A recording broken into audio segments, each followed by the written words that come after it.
Sou um bandista, tradição oral que tem como fundamento o respeito aos ancestrais, aos mais velhos, à linhagem. A inobservância deste fundamento básico torna todo o resto questionável e evidencia a diferença entre quem é e quem está. Dizem que o tamanho de um homem se mede pelo rastro que ele deixa no caminho em que percorre. Eu conheci um grande homem. A necessidade de que ele fosse perfeito já denunciaria a infância da minha percepção, e ele não era perfeito, ele era grande, infinitamente maior que outros tantos que o cercaram esperando que um pouco de validação caísse de sua mesa como comensais que se ocupam das sobras. Na grandiosidade deste homem, ele nos deixou um legado com inúmeros valores que por muito tempo foram e serão incompreendidos. A valência da sua personalidade iluminada logo trouxe ao centro do movimento umbandista e foi aí o palco de grandes revelações de mistérios iniciáticos que conduziram a Umbanda a uma posição de respeito. Esse caminho não foi fácil. Muitos o atacaram a fim de lhe diminuir a grandeza, só vendo aí uma parca esperança de aumentarem seus pífios tamanhos. E hoje até tentam esconder o seu nome, promovendo o verdadeiro apagamento de seu caráter, legado e importância do que simbolizou para muitos. Nem se fala mais dele, esconderam tudo dele.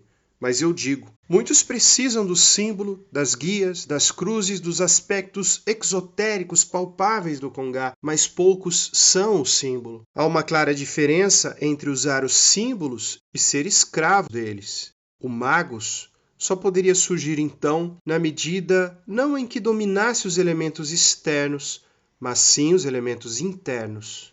E muitos foram os que viram essa alma em um átimo da sua grandeza movimentar a natureza aos olhos de todos. Mesmo assim, não foi suficiente para chocar a fé de quem era pequeno. Pouco a pouco, entre os orgulhosos, viu-se um ódio crescente pronto a mostrar o quão ferino o ser humano pode ser. Quando este grande homem se foi, ele nada devia a ninguém. Sim, todo pensamento ou sentimento credor é egocêntrico, e temos a certeza de que ele não atendeu às necessidades egocêntricas de muitos. Aqueles que bradaram que com ele estaria até o fim, em nome da paz mundial e da propalada convergência, fugiram como ratos ante ao primeiro tremor de sua ausência. Atacaram como hienas o grande leão ferido pelo cansaço, que já ouviu o clarim do Pai Oxalá começar o toque que lhe ofereceria descanso e bálsamo às suas feridas. Na sombra da sua ausência, os orgulhosos ferinos esconderam-lhe o nome. Omitiram o nome do próprio Criador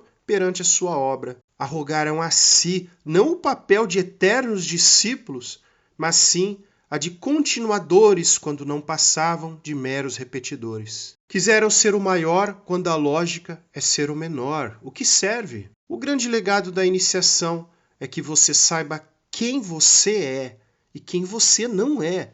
O verdadeiro iniciado não precisa ser perfeito, mas ele precisa ter a real dimensão do seu tamanho e posição na escala da evolução. Só há perfeição no amor, sob a forma dinâmica, a caridade. Quantos não outorgaram a si mesmos o 7º grau de maneira autoritária e forçosa? Quantos não começaram uma campanha de difamação como reis e não se perceberam nus para depois coroarem o ato patético chafurdando-se na ilusão de comprarem suas cruzes por altas cifras de charlatães igualmente execráveis? Cegos, guias de cegos. Foram estes na medida em que, tal como em Pinóquio de orelhas assininas, lhe enfeitavam a cabeça. Mas aí era não só a mentira pública, mas principalmente a mentira que se conta a si mesmo. A mentira da depravação, da inversão de valores, da arrogância, como se o mundo lhe fosse feito à imagem e semelhança em um idealismo vazio. Disseram serem nobres representantes de uma raiz que só existe em seus sonhos de vaidade. Só existe a raiz de Urubatão, do qual Pai Guiné foi um preparador abrindo picadas no cipoal da ignorância humana. Aliás, que fique patente que no astral não existe essa divisão própria de quem não venceu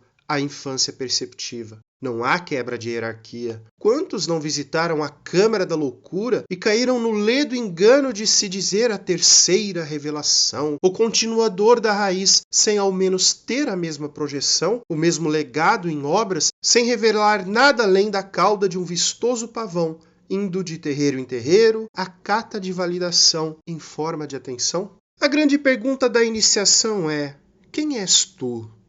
Não hesite em perceber que não é o mais alto nem o mais nobre. Seu papel é estabelecido pelo astral superior e tem a sua importância. Tomemos o exemplo do próprio Pai Oxalá de nossa Umbanda, quando passou pela terra, mostrou o exemplo da humildade na manjedoura e do sacrifício na cruz. Não se quede pela vaidade. Mestres existem, mas discípulos existem poucos. Eu conheci um homem, eu conheci um grande homem, foi um grande homem. Para alguns mestre, para outros pai, para outros tantos avô. Obrigado, mestre Arapiaga. Quando o seu Urubatã firmou o seu